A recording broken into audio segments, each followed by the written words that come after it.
Halo semuanya, kalian apa kabar hari ini?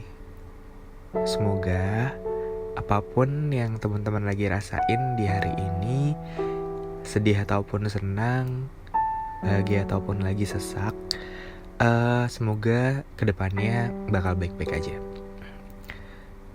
Kak, kenapa kayak habis nangis suaranya? Sebelum kalian nanya kayak gitu, aku jawab, iya. Harusnya ini kan aku habis nulis cerita kapal kertas nih di Word.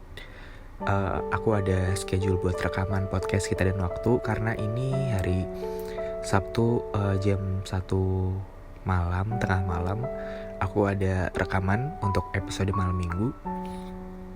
Tapi gak tahu ya, namanya juga manusia biasa yang sangat rentan akan hal-hal menyedihkan. Ada 1-2 hal yang bikin aku keinget sama fase aku rapuh banget di akhir tahun 2020 kalau gak salah. Iya, bukannya rekaman malah terus keluar air matanya, terus nangis. Aku pikir karena podcast Kita dan Waktu udah eksklusif di Spotify, jadi kayaknya aneh kalau aku rekaman di sana kalau masih sedih kayak gini. Jadi buat sambil mengurangi rasa sedihnya, aku jadi pengen ngobrol nih sama kalian semua. Tadi gimana nih kabar kalian? Semoga baik ya. Di podcast kali ini, cerita sebelum kali ini adalah cerita sebelum tidur yang gak aku rencanain bakalan tayang.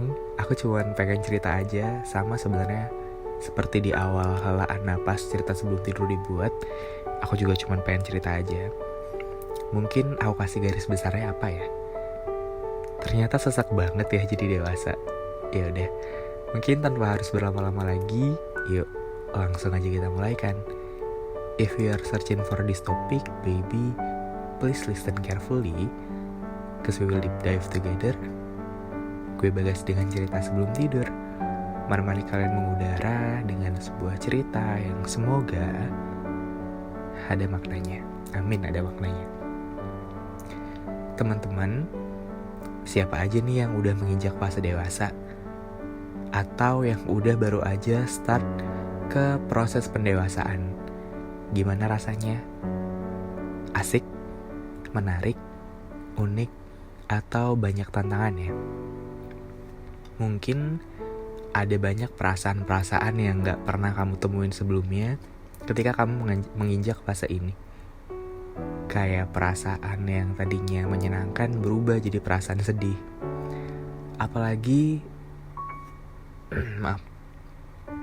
sedih karena disakitin sama orang-orang terdekat yang kamu jaga banget hatinya, yang selalu kamu dahulukan, yang selalu kamu prioritaskan, yang selalu kamu doakan kebaikannya. Tapi saking kamu menjaga mereka, kamu gak sadar gitu loh, kalau udah ada hati kamu tuh terluka bahkan berdarah, tapi kamu diemin. Dan kamu bilang, gak apa-apa kok, udah biasa. Karena mau seudah biasa apapun, mau sesering apapun luka atau dikecewakan, pasti kamu selalu nangis kan? Nangisnya diem-diem kan? Entah itu di kamar, di toilet, atau di balik selimut kamu. Pasti kamu menyimpan air mata itu sendirian. Kadang ada banyak hal juga yang terpaksa harus dijalani meskipun sakit gitu loh, karena gak ada jalan lain. Kamu punya kata hati kamu sendiri, tapi gimana kalau dunia tuh menuntun kamu untuk mengikuti tuh kata-kata mereka? Karena memang gak ada jalan lain selain untuk diikuti. Rasanya kayak dipaksa untuk jadi kuat, padahal rasanya rapuh. Dipaksa untuk senyum, dipaksa untuk baik-baik aja, padahal sebenarnya hati kita lagi kenapa-kenapa.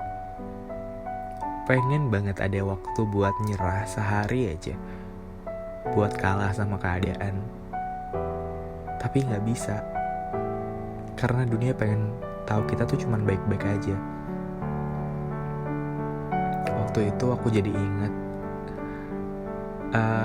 rasanya capek banget. Capek buat memperjuangin orang-orang yang aku perjuangin. Capek untuk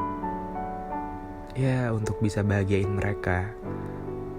Tapi bukan karena gak ikhlas ya, tapi kayak jadi bertanya gitu loh ke diri sendiri. Gak salah kan nanya ke diri sendiri, kok ini capek banget ya rasanya. Kok aku yang pengen banget bahagiain mereka, tapi kok aku gak bahagia ya di proses ini gitu loh. Kok aku sakit gitu loh. Kok aku rasanya malah sesek. Kan salah kan harusnya. Ini salah kan? Bukankah seharusnya aku mendahulukan kebahagiaanku dulu ya? Tapi kata mereka, lo egois banget kalau kayak gitu. Bingung jadinya. Jadi di podcast ini mungkin aku gak akan kasih gimana cara jalan keluarnya, gimana cara menangani ABCD. Karena mungkin hal-hal yang udah sangat terkonstruksi di orang-orang terdekatku, di teman-temanku, di pembaca dan pendengarku, di kalian semua. Wah, ini nih Kak Bagas nih gak bakalan sedih-sedih lah. Dia tuh udah bisa mengatur semuanya, udah bisa cari jalan keluarnya. Mereka berpandangan bahwa aku adalah orang yang sangat dewasa, orang yang bisa keluar dari berbagai masalah. Enggak gitu loh. Kadang aku serentan kalian, atau bahkan bisa serapuh lebih dari kalian. Tapi aku bukan adu nasib ya di sini, karena setiap masalah kan beda-beda. Dan ya, jadi dewasa itu memang sangat menyakitkan. Dulu aku jadi ingat kalau aku pengen banget bisa di fase ini. Bisa di fase yang mana gak harus belajar dan ngerjain PR, yang mana gak harus kalau main tuh izin, yang mana kalau dulu tidur di atas jam 11 aja udah diomelin. Sekarang bahkan bisa insomnia, ngurusin kerjaan, bahkan sampai gak tidur. Ternyata lebih capek ya rasanya. Ternyata lebih memakan energi yang sangat banyak. Sekarang kalau ngeliat anak-anak main di depan rumahku, di depan teras atau di depan komplek, kayak pengen banget balik ke mereka, ke fase kayak mereka. Fase yang gak usah mikirin berbagai hal-hal yang sangat menyakitkan di isi kepala. Fase yang mana bisa bebas ketawa hihi. Fase yang mana gak usah mikirin tuntutan-tuntutan yang hadir, yang gak tertulis tapi harus diterapin di diri sendiri. Katanya suruh jadi diri sendiri kan, tapi giliran ikutin apa isi hati pengen, malah dicap egois, dijauhin teman. Ada banyak banget gitu loh hal-hal kayak gitu. Mereka sebenarnya yang salah, mereka sebenarnya yang nggak tahu diri. Tapi terkadang jadi kita yang harus minta maaf. Terkadang jadi kita yang harus ngemis-ngemis ke mereka, cuman karena kita takut buat sendirian. Gak enak banget emang fase-fase kayak gitu. Aduh, aku jadi gak mau terlalu cengeng nih jadinya. Mungkin ini akan terdengar aneh dan banyak yang dislike mungkin. Tapi aku juga cuman pengen kalau kalian lagi ada di fase ini, kalian gak sendirian kok, aku juga gitu loh. Dan fase ini memang fase yang sangat sulit. Mungkin kita lagi ditempa, mungkin kita lagi dibentuk untuk jadi batu, atau jadi kristal, atau jadi berlian yang sangat kuat dan berharga, yang nantinya bisa menyilaukan atau bisa menerangi orang-orang yang membutuhkan penerangan itu.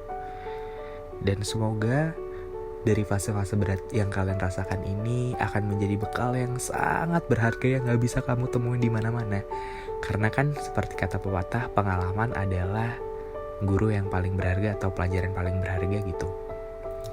Ya udah, mungkin itu aja yang bisa aku sampein. Kalau kalian belum dengerin podcast Kita dan Waktu, bisa langsung ke sana, eksklusif di Spotify. Dan please banget bisa baca cerita Kapal Kertas di Wattpad aku. Aku lagi nulis ceritanya nih, habis rekaman juga aku nulis lagi kayaknya. Dan jangan lupa follow Instagram aku untuk lihat-lihat tulisan-tulisan yang aku post di hampir setiap harinya di @hellobagas juga. Yaudah, jaga diri kalian ya.